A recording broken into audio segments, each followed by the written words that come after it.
November 5, 1985 Bhadrachalam మన్యం చరిత్రలో రక్తాక్షాలతో లిఖించిన రోజు. చాలా దుర్దినం. సిపిఎం నాయకులు బండారు చంద్రరావు, బత్తుల భీష్మారావు, కుంజా బుజ్జి, సున్నం రాజేలు ఇతరుల మీద Naxalite peoples of group Naxalite Congress మద్దతు సహకారంతో హత్య చేసిన రోజు. జీడిగుప్ప ప్రాంతంలో జీప్ మీద వస్తుంటే దాడి చేసి, అప్పుడు దాడి చేస్తుంటే చంద్రరావు అన్న, భీష్మారావు నువ్వు పారిపో, నువ్వైనా తప్పించుకో, నువ్వైనా బతుకు ఉద్యమం కోసం. సరే, ఆయన అటు చూశాడు. చుట్టూ చూస్తే చంద్రరావు రౌండప్ చేశారు, సున్నం రాజే, కుంజాబుజీలు అందరూ రౌండప్ చేశారు. అందరూ రౌండప్ చేసిన వాళ్ళని రక్షిందామని చెప్పేసి ముందుకు వస్తే ఆయన చాలా మంచి బలమైన వ్యక్తి. ఆయన చుట్టుముట్ట ఒక్క ఇసురిస్తే చుట్టూ అతను చుట్టుముట్టినగా ఆ నక్సలైట్ గుండాలు చల్లా చెదిరారు. ఆయన ముందు కురుకుతుంటే వెనకాల నుంచి ఒక నక్సలైట్ గుండా మెడ మీద గొడ్డలతో నరికితే ఆయన చెట్టంత మనిషి కుప్ప కూలిపోయాడు. అయినా ఆయన లెగుస్తాడేమని అతి కిరాతకంగా కాలు చెయ్యి తెగేదాకా, శరీరానికి ఒక చెయ్యి ఒక కాలు వేరు పడేదాకా నరికారు. చేయను రక్తముడిలో కొట్టుకుంటున్నాడు ఆయన. చంద్రరావు మీద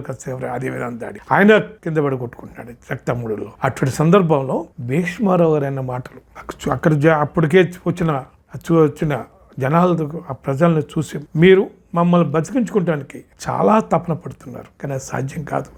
ఏదో రోజు ఇటువంటి సంఘటన జరుగుతుందని, ఇలాగే జరుగుతుందని ముందు ఊహించింది, జరిగింది. మేము సుందరయ్య గారి దగ్గరికి వెళ్ళిపోతున్నాం, మీరు భయపడకండి, ధైర్యంగా ఉండండి, ప్రజల కోసం నిలబడండి, ఎర్ర జెండాను నిలబెట్టండి. ఇది భద్రాచలం చే గువేరా నోటి నుంచి వెలువడిన ఆఖరి మాటలు. అప్పటికి ఆయన భార్య వయసు 30 సంవత్సరాలు, ఆయన వయసు 36 సంవత్సరాలు, 10 సంవత్సరాలు కొడుకు, 8 సంవత్సరాల పాప. ఇది పరిస్థితి. అతి చిన్న వయసు హైమావతి గారు. ఎందుకు దాడి చేశారు వీళ్ళ మీద? బండారు చంద్రరావు గారు, భీష్మరావు గారు, వీళ్ళందరూ నాయకత్వంలో ఆదివాసుల యొక్క సమస్యల మీద. భద్రాచలం మన్యంలో ఆదివాసులు రకరకాల సమస్యలు, కాంట్రాక్టుల దోపిడీలు, దళారుల దోపిడీలు, మేకల పుల్లరి, అటవీ అధికారులు, పోలీసులు, రెవెన్యూలు, ఒక్క రకం కాదు. వాళ్ళ అమాయకత్వం దోచుకుని వాళ్ళ యొక్క ఆడపిల్లలను కూడా లైంగికంగా దోచుకునే పరిస్థితి. అన్ని రకాలుగాను వాటికి వ్యతిరేకంగా వీళ్ళు నిలబడ్డారు. వాళ్ళని పోరాటాలు చేసి వాళ్ళ యొక్క హక్కులు నిలబడ్డారు. ఆయన వాళ్ళకి చాలా ఇబ్బందికరంగా ఉండి వీళ్ళు చంపుదని కానీ కుదరదని చెప్పేసి నక్సలైట్లు అక్కడ ఆ ప్రాంతంలో పాతుకున్న కాలు ఓనాలన్నా నిలబడాలన్నా సిపిఎం అడ్డంగా ఉంది. ఇటు కాంగ్రెస్ ఈ కాంట్రాక్టులు, దళారులకి, దోపిడీలకి, ఈ కాంగ్రెస్ భూస్వాములకు దోపిడీలకి ఈ సిపిఎం పార్టీ అడ్డంగా ఉంది. వీళ్ళిద్దరినీ చంపేస్తే ఈ భద్రాచలంలో సిపిఎం పార్టీ లేకుండా పోద్ది, మా ఇష్టం అనుకుని ఒక దుర్మార్గపు ఆలోచనతో వీళ్ళిద్దరూ కలిపి పీపుల్స్ ఆఫ్ గ్రూప్ నక్సలైట్లు కాంగ్రెస్ మద్దతుతోటి, ఎందుకంటే వీళ్ళ ఆనుపానులు కాంగ్రెస్ తెలియజేసింది నక్సలైట్లకి.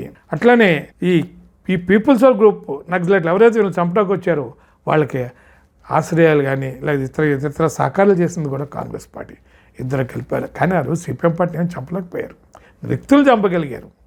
ఆశయాలు చంపలా, ఎర్ర జెండాను చంపలా, అలాగే నిలబడి ఉంది. అందుకే 1970 నుంచి సుమారు 32 సంవత్సరాలు ఎమ్మెల్యేలు గెలవటం, ఒకసారి ఎంపీకి గెలవటం కూడా ఆ భద్రాచలం కాంచి జరిగింది. ఇంకా మండలాలు, జిల్లా పరిషత్తులు, ఈ ఎంపీటీసీలు అన్నీ కూడా ఆ ఎర్ర జెండా మరింత జరిగింది. కానీ ఇక్కడ ఒక విషయం మనం చెప్పుకోవాలి. చరిత్రలో ఝాన్సీ లక్ష్మి ఎవరి గురించి చెప్పుకున్నాం మనం, చరిత్రలో వీరనారీలు. అంతకు మించిన వీర నారి మన మధ్యనే ఉన్న బత్తుల హైమావతి గారు. ఎందుకంటే 30 సంవత్సరాల వయసులో భర్త చనిపోయాడు.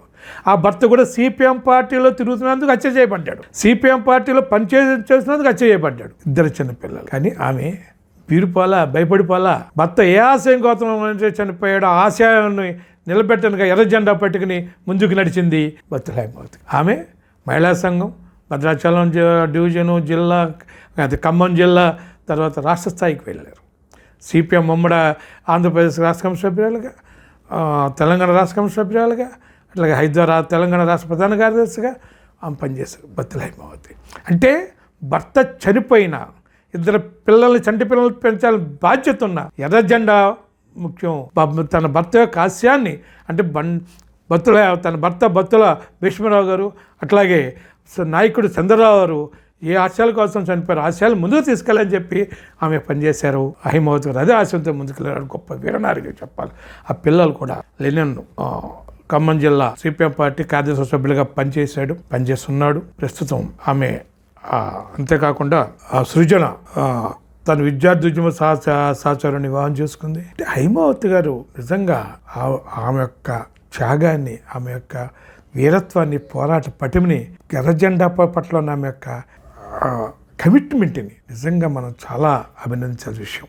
ఈ భద్రాచలం చేగువేర అమరుడు బత్తుల భీష్మారావు నక్సలైట్ చేతి హత్యకు గురైన ఆ కామ్రేడ్కి సిపిఎం తెలంగాణ 4వ రాష్ట్ర మహోత్సవం సందర్భంగా లాల్ సలాంలు తెలియజేస్తూ మీకు అందరికీ ధన్యవాదం.